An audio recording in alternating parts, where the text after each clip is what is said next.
तर दीपस्तंभ कला अकॅडमी पुणे संचालित शिका प्रभावी भाषण व सूत्र संचलन कला या उपक्रमांतर्गत दीपस्तंभ ऑफलाईन व्याख्यानमालेच्या या दिग्गज मंचावर 3 नंबरचं व्याख्यान सादर करण्यासाठी मी आमंत्रित करत आहे सन्माननीय दीपस्तंभच्या कार्यकारिणी सदस्य तथा दिग्गज वक्त्या सन्माननीय पूनम साळुंखे मॅडम। यस,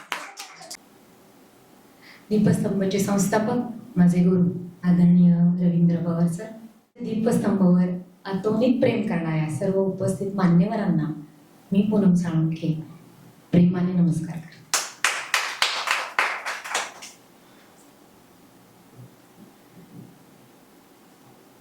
माजी शिक्षण तज्ञ आणि माजी शिक्षण संचालक बी चिपळूणकर असं म्हणतात, शिक्षण ही एका चिन्मयाने दुसऱ्या चिन्मयाला चिन्मयतेने जोडण्याची प्रक्रिया आहे।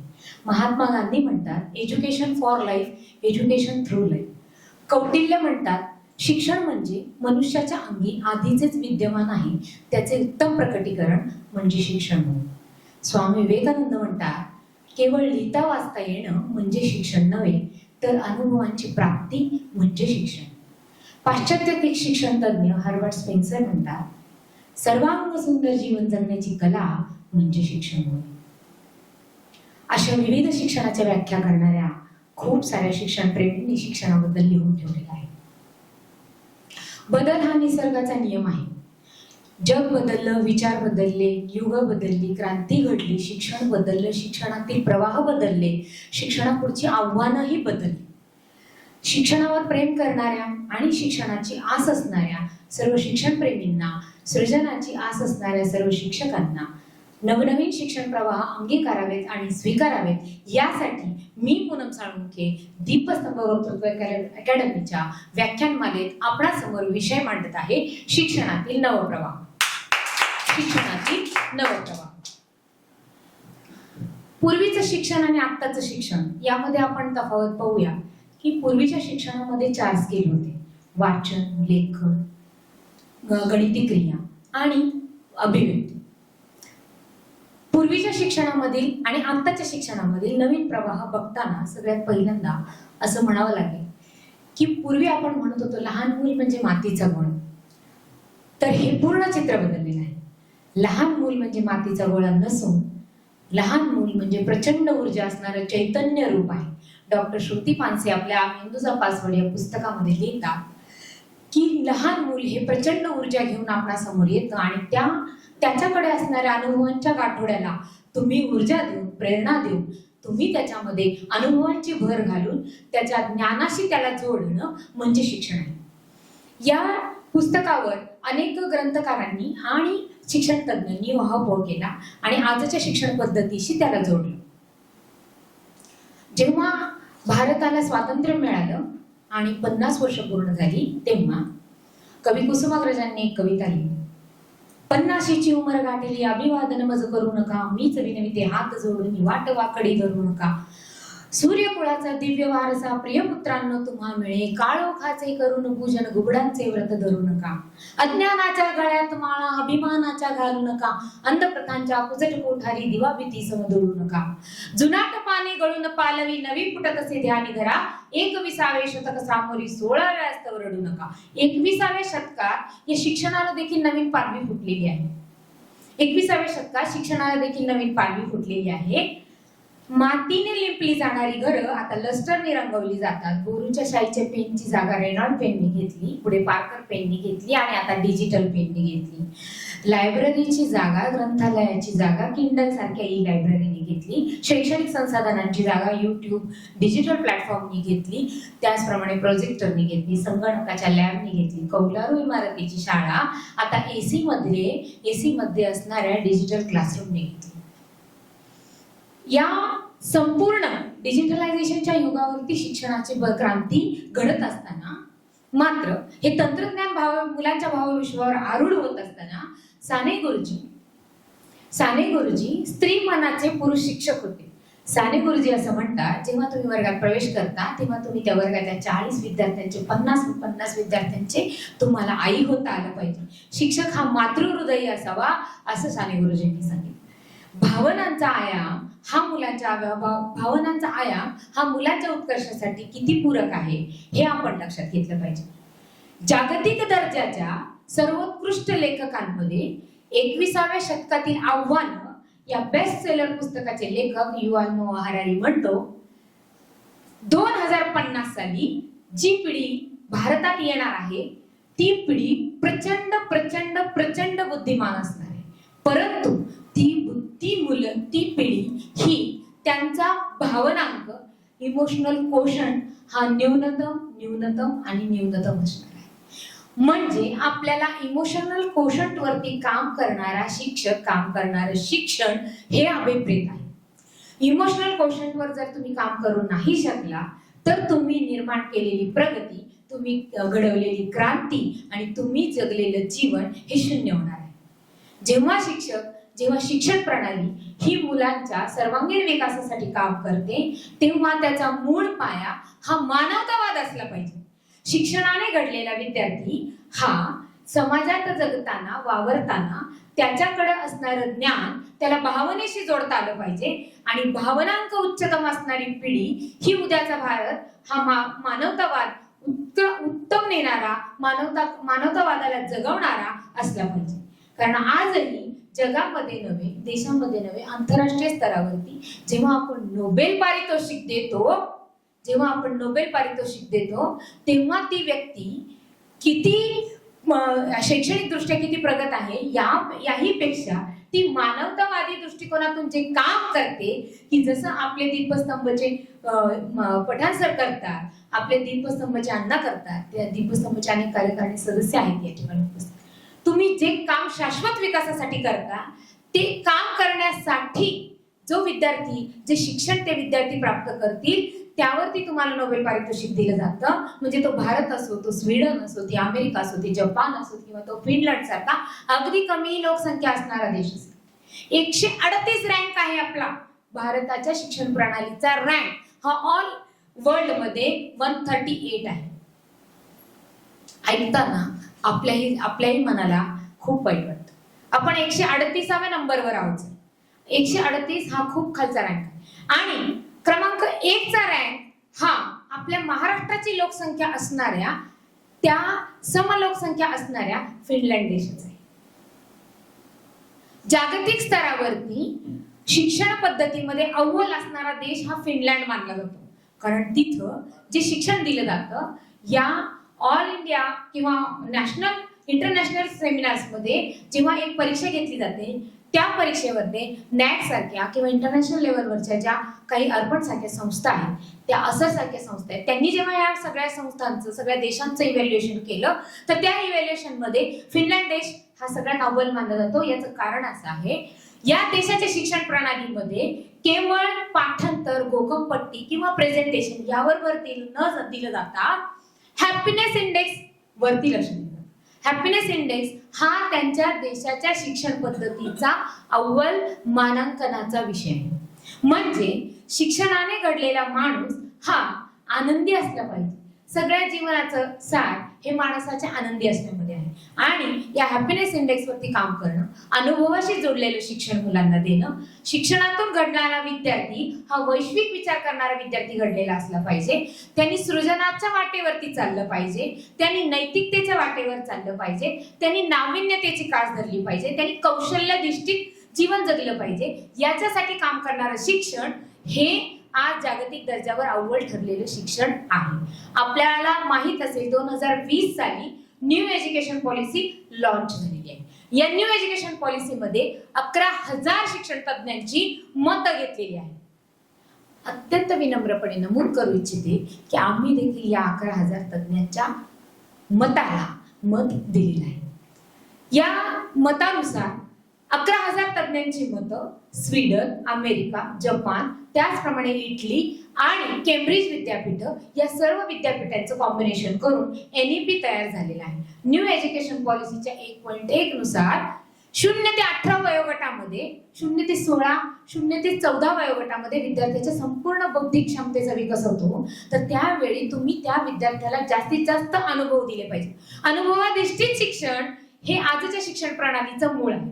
याचं एक सुंदर उदाहरण मी या ठिकाणी सांगू शकते. गेल्या वर्षी जानेवारी महिन्यामध्ये वेगवेगळ्या प्रकारच्या स्पर्धा सगळीकडे, सगळ्या शाळांमध्ये, स्कूल इव्हेंटमध्ये सगळीकडे सुरू असतात. तर त्यावेळेला प्रत्येक ठिकाणी स्नेहसंमेलन असतात किंवा वेगवेगळ्या प्रकारच्या क्रीडा स्पर्धा होतात. या क्रीडा स्पर्धांमध्ये गेल्या वर्षी आमची शाळा सहभागी झाली आणि त्याच वेळेला बालनाट्य स्पर्धा सुरू होती. या बालनाट्य स्पर्धेसाठी जाण्याची आमची तळमळ होती. वेळ होता फक्त 2 दिवसांचा आणि या 2 दिवसामध्ये सगळी तयारी करायची होती. मुलांसमोर आम्ही आव्हान मांडलं की आपल्याकडे केवळ 2 दिवस आहेत आणि या 2 दिवसामध्ये आपल्याला स्पर्धेला जायचं आहे. त्यासाठी भूमिका अभिनय निवडणं, मुलांना संवाद सादरीकरण देणं, पाठांतर करणं, भाषांतर करणं, त्याचप्रमाणे ड्रेपरी गोळा करणं, जाण्याची व्यवस्था करणं, एकंदरीत सगळाच लवाजमा पाहता 2 दिवसाचा अवधी फारच कमी होता. पण नवीन एज्युकेशन पॉलिसीमध्ये असं सांगितलं आहे, आव्हानच मुलांना घडवतात आणि आव्हानच घडतात. याचं उदाहरण कालच मी अनुभवलं. आव्हानांवरच व्हिडिओ व्हायरल झाला, 3.5 लाख लोकांनी पाहिला, 12,000 लोकांनी लाईक केला, 150 लोकांनी त्याच्यावर कमेंट केल्या नाही तर 1.5 पानांच्या कमेंट लिहिल्या सर, 1.5 पानांच्या कमेंट लिहिल्या. तर म्हणण्याचा उद्देश असा की अनुभवाधिष्ठित शिक्षण द्यायचं होतं आणि मुलांना आव्हान दिलं. 2 दिवसात विद्यार्थ्यांनी सगळं पूर्ण बालनाट्य पाठ केलं, सादरीकरण केलं, त्याचा सराव केला. मुलांनी हे चॅलेंज स्वीकारलं. जेव्हा मी मागच्या पायावर होते तेव्हा मुलं पुढच्या पायावर होती आणि त्यांनी हे सांगितलं की नाही, आपण 2 दिवसात हे सगळं करायचं. सगळं केलं. पण जेव्हा ड्रेपरीचा विषय आला तर ड्रेपरी एका दिवसात कुठून अवेलेबल करायची आणि सगळे पांढरे सदरे कुठून उपलब्ध करायचे हा प्रश्न माझ्या मनात रेंगाळत असताना मी कोणाशी तरी फोनवर चर्चा केलेली एका विद्यार्थ्यांनी ऐकली आणि त्या विद्यार्थ्यांनी मला येऊन सांगितलं की मॅडम, माझ्या घरात एक पिशवी आहे, त्या पिशवीवरती त्या दुकानाचं नाव आहे ब्रँडेड आणि ते दुकान जे आहे ते आपल्या जवळच्या परिसरामध्येच आहे. आपण जर त्या पिशवीवर एखादा नंबर असेल, त्या नंबरवर आपण कॉल करून त्या दुकानदारांना आपण फोन करून हे ड्रेस अवेलेबल करू शकतो का? हा प्रश्न जेव्हा विद्यार्थ्यांनी माझ्यासमोर मांडला, माझ्याही म्हणजे मनामध्ये हा प्रश्न उपस्थित राहिला की जनरेशन कुठं आहे, जेन झीचं जनरेशन आहे आणि खरोखरच ती पिशवी आम्ही आणली. बरेच जण या परिसरात राहतात, वाघोलीत ब्रँडेड नावाचं दुकान, तिथं सगळे व्हाईट आणि समथिंग असे ड्रेस मिळतात आणि ते आम्ही आणली पिशवी, त्या पिशवीवरचा नंबर घेतला, मी कॉल केला आणि ते म्हणाले मिळतील सदरे मॅडम. तर मुलं माप केवळ एक मुलांचा 10 जणांचा ग्रुपचा फोटो काढला आणि त्यांना व्हॉट्सअपवर सेंड केला. त्यांनी तंतोतंत मापाचे ड्रेस आम्हाला हसते पर हसते स्पर्धेला जायच्या आधी अर्धा तास उपलब्ध करून दिले. आम्ही ड्रेपरी वेअर केली, आम्ही नाटकाला गेलो, नाटक सादर केलं, नुसतंच सादर नाही केलं, आम्ही जिंकलो आणि माझ्या त्या विद्यार्थ्याला उत्कृष्ट अभिनयाचं पारितोषिक, दिग्गज व्यक्तिमत्व प्रवीणजी तरडे, हंबीरराव, सर सेनापती, अनेक वेगवेगळ्या चित्रपटांचे निर्माते यांच्या हस्ते माझ्या त्या विद्यार्थ्याला उत्कृष्ट दिग्दर्शनात, उत्कृष्ट अभिनयाचं पारितोषिक सुद्धा मिळालं. म्हणजे अनुभव जो दिला त्या अनुभवाच्या दृष्टीचे शिक्षण मुलांनी प्राप्त केलं. त्यातून मुलं काय शिकली? त्यातून मुलं हे शिकली की आव्हान स्वीकारायचं. त्यातून मुलं हे शिकली की आव्हान स्वीकारायचं, वेळ किती असो कमी असो करायचं. आव्हान स्वीकारणे, दिलेल्या आव्हानासाठी अतोनात प्रयत्न करणे, प्रयत्नांती परमेश्वर असतो याचा प्रत्यक्ष अनुभव या कृतीतून विद्यार्थी शिकले. कौशल्याधिष्ठित शिक्षण मुलांनी संपूर्ण कौशल्य पणाला लावलं आणि त्या कौशल्य प्राप्तीतून त्यांनी प्रयत्नांचा आनंद घेतला आणि प्रयत्नांतून यश प्राप्त होतं हे डेमॉन्स्ट्रेशनने मुलाला कळालं. या सगळ्या कृतीतून एक अनुभव मुलांना किती प्रकारे घडवतो. त्यासाठी मुलांनी संवाद सादरीकरण केलं, पाठांतर केलं, वाचन केलं, भूमिका अभिनय केला, सादरीकरण केलं, सगळ्या कौशल्यातून पार केली, सगळी कौशल्य त्यांनी आत्मसात केली, सादरीकरण केलं आणि त्याच्या फलप्राप्तीतून मुलांनी जे शिक्षण घेतलं त्याच्यातून त्यांना सांघिक नेतृत्व कसं करायचं हे कळालं.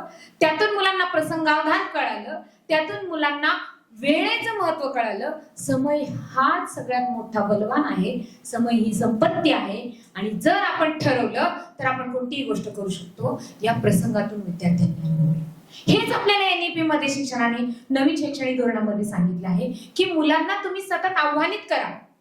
तुम्ही जे खडू फळा घेऊन मुलांना शिक्षण फळ्यावर घेऊन शिकवता तेच तुम्ही प्रत्यक्ष जीवनात कसं जगलं पाहिजे, जे प्रत्यक्ष जीवनात येणाऱ्या अडचणींना कसं सामोरे गेलं पाहिजे, याचे धडे जेव्हा शिक्षण पद्धतीमध्ये अभ्यासक्रमातून, उपक्रमातून आणि प्रात्यक्षिकातून दिली जातील तेव्हा ती शिक्षण पद्धती ही उच्च दर्जाची मानली जाईल आणि त्यातून घडणारा विद्यार्थी हा तुम्हाला प्रत्येक वेळेला प्रत्येक कसोटीवर उच्चतम ठिकाणी जाणारा निश्चितच मिळणार आहे, असं या शिक्षण पद्धतीमधून आपल्याला लक्षात येतं.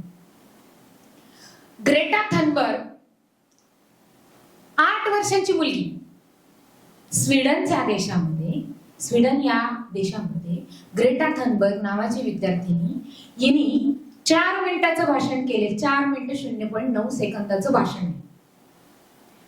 या भाषणामुळं त्या राष्ट्राला तिची दखल घ्यावी लागली. 8 वर्षाची विद्यार्थिनी होती. तिचं नाव आहे ग्रेटा थनबर्ग. काय बोलली असेल बरं ती? असं तिचं भाषण होतं की प्रत्यक्ष राष्ट्राध्यक्षांना तिची दखल घ्यावी लागली. संपूर्ण राष्ट्र शुक्रवारी तिच्या भाषणाने रस्त्यावर आलं. याचं कारण असं होतं की तिचं ते 4 मिनिटं 0.9 सेकंदाचं भाषण होतं ते पर्यावरणावर होतं. पर्यावरण वाचवा, पर्यावरणाची हानी वाचवा, या ज्या तिच्या थीम वरचं तिचं 4 मिनिटाचं जे भाषण होतं ते जगात प्रसिद्ध झालं. राष्ट्राध्यक्षांना त्याची दखल घ्यावी लागली. ती मुलगी दर शुक्रवारी स्वीडनच्या संसदेसमोर येऊन बसायची आणि म्हणायची की या माझ्या देशामध्ये चाललेली पर्यावरणाची हानी तुम्ही थांबवा. हा विचार तिच्या मनामध्ये निर्माण करणारं जे शिक्षण आहे हा शिक्षणातील नवीन प्रवाह आहे. वैश्विक विचार करणारा नागरिक आपल्याला निर्माण करायचा आहे शिक्षण प्रणालीतून, न की तुम्ही धड्यांमधनं शिकणारे जे आउटपुट्स आहेत. या सगळ्या छोट्या छोट्या गोष्टीतून जगाला, विश्वाला मी काय समान देऊ शकतो याचा विचार करणारं नागरिकत्व जर तुम्ही त्या मुलांमध्ये उतरवू शकला तर ती शिक्षण प्रणाली ही नवप्रवाहाशी जोडली जाईल. छत्रपती शिवाजी महाराज, छत्रपती संभाजी महाराज, डॉक्टर बाबासाहेब आंबेडकर यांची उदाहरणं आपण पाहतो. अगदी कमी वयामध्ये त्यांनी विचार केला. 14 वर्षी छत्रपती शिवाजी महाराजांनी ठरवलं की मला स्वतःचं राज्य निर्माण करायचे. ग्रेटा किती वर्षाची? 8 वर्षाची. एक पाऊल पुढे चालली ही पिढी. म्हणजे 8व्या वर्षी तिला हे कळालं की मला माझ्या देशासाठी काहीतरी करायचंय. मानवतावाद, जगाचं कल्याण करणारा आणि नैतिक मूल्य सांभाळणारा, आज जागतिक दर्जावरती, इंटरनॅशनल लेवलवरती ऍथलेटिक्सवर खेळणारा जो नावाचा एक केरळमधील धावपटू आहे. तो ज्यावेळी ऑलिम्पिक्सला खेळायला चालला होता त्यावेळी राज्य स्तरावरची आणि देशा लेवलवरची जी शेवटची स्पर्धा होती त्या स्पर्धेला जाताना त्याच्या पुढे 2 प्रसंग निर्माण झाले होते. तो विद्यार्थी राज्य स्तरावर निवडला गेला, देशावर निवडला गेला आणि आता ऑलिम्पिक्सला जायचं होतं जोला. परंतु त्याचे वडील त्यावेळेला खूप अत्यवस्थ झाले होते आणि या स्पर्धेला जाताना त्याच्या समोर हा प्रश्न होता की मी वडिलांजवळ जावं का मी ऑलिम्पिक्सला जावं. या निर्णयामध्ये त्यांनी ऑलिम्पिक्सला जाण्याचा निर्णय घेतला आणि त्यावेळी त्याच्या वडिलांच्या जवळ कोणीही नव्हतं आणि तो ऑलिम्पिक्सला खेळत असताना त्याच्या वडिलांचं निधन झालं. जेव्हा ही घटना घडली, जेव्हा तो ऑलिम्पिक्स वरून रिटर्न आला त्यावेळी देशातच नाही आंतरराष्ट्रीय खेळाडूंच्या सेमिनार्स मध्ये हा चर्चेचा विषय झाला की जोनी त्यावेळेला कुठं असायला पाहिजे होतं. मैदानात असायला पाहिजे होतं की वडिलांच्या शेजारी त्यांनी ICU मध्ये बसायला पाहिजे होतं. या दोन्ही घटना तितक्याच समतुल्य महत्वाच्या असताना सुद्धा 9.9.9 लोकांनी याच्यावर रेटिंग करताना हेच सांगितलं की जोनी त्यावेळेला त्याच्या बाबांच्या हुशार असणं हे जास्त गरजेचं होतं. कारण आपल्याला स्पर्धेत उतरायचंय, पण स्पर्धा ही विषकारी असली नाही पाहिजे. स्पर्धा ही स्वतःशी असली पाहिजे. स्वतःचं वर्तन सिद्ध करणारी स्पर्धा असली पाहिजे. तुम्ही जगाच्या स्पर्धेत जाताय आणि तुम्ही नैतिक मूल्यांना पायदळी तुडवून जात आहात त्यावेळी तुम्ही वैश्विक पातळीवर अपयशी होता. हेच या शिक्षण पद्धतीमध्ये सांगतात.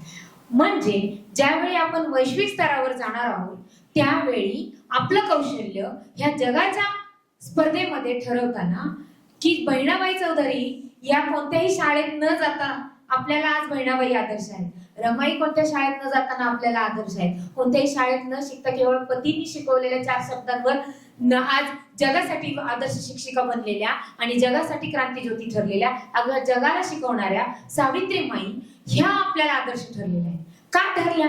कारण त्यांनी पहिला आपलं मूळ जे ठरवलेलं आहे की वैश्विक विचार केला की माझ्यामुळे कोणीतरी घडलं पाहिजे, जगाला माझ्याकडून काहीतरी मिळालं पाहिजे, माझ्या ज्ञानाचा, माझ्या अनुभवाचा, माझ्या कौशल्याचा उपयोग हा समाजाच्या कल्याणासाठी झाला पाहिजे.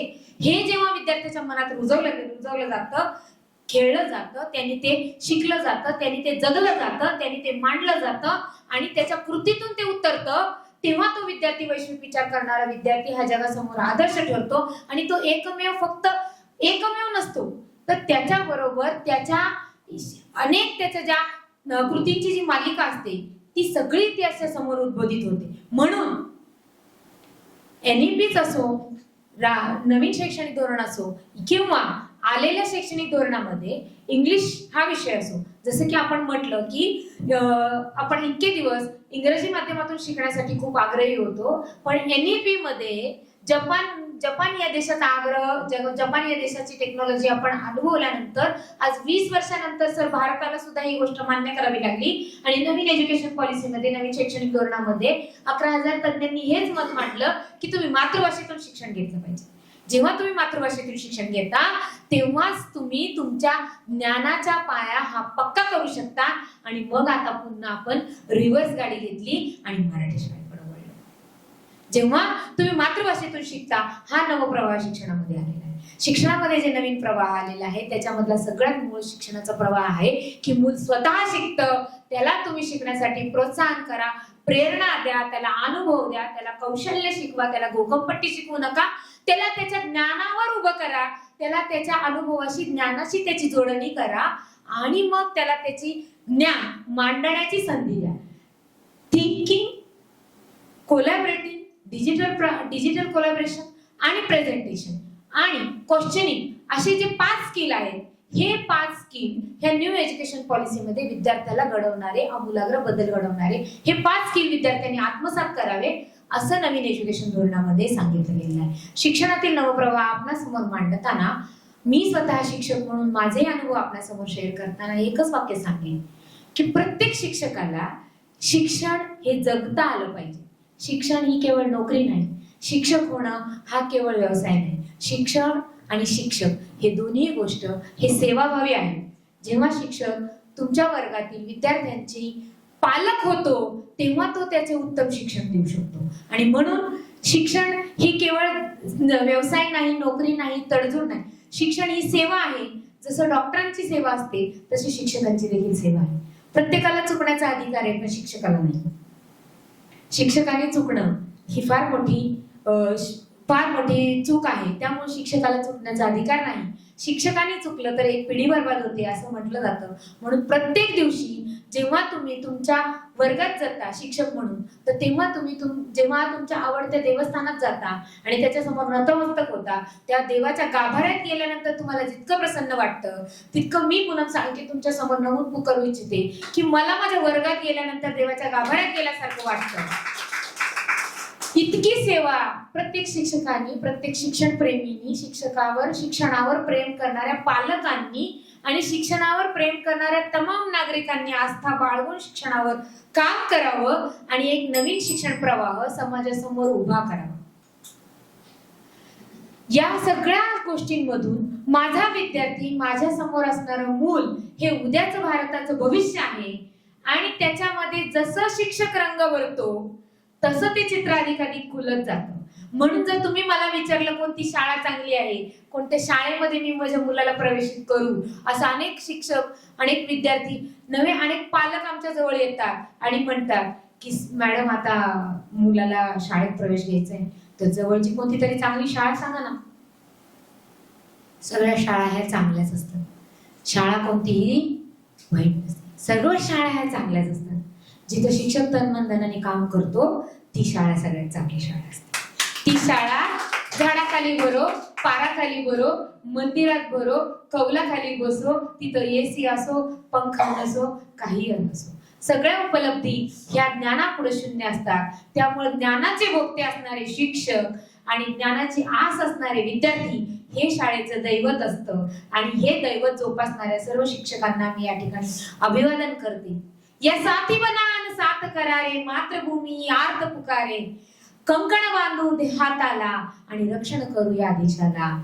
या साथी बनान साथ करारे, मातृभूमी आर्त पुकारे. एवढंच बोलते आणि बोलण्याची संधी दिली. दीपस्तंभाच्या सर्व दिग्गज वक्त्यांना नमन करते. सरांनी बोलण्याची संधी दिली. सरांचे खूप खूप आभार. श्रोत्यांचे मनापासून आभार. धन्यवाद.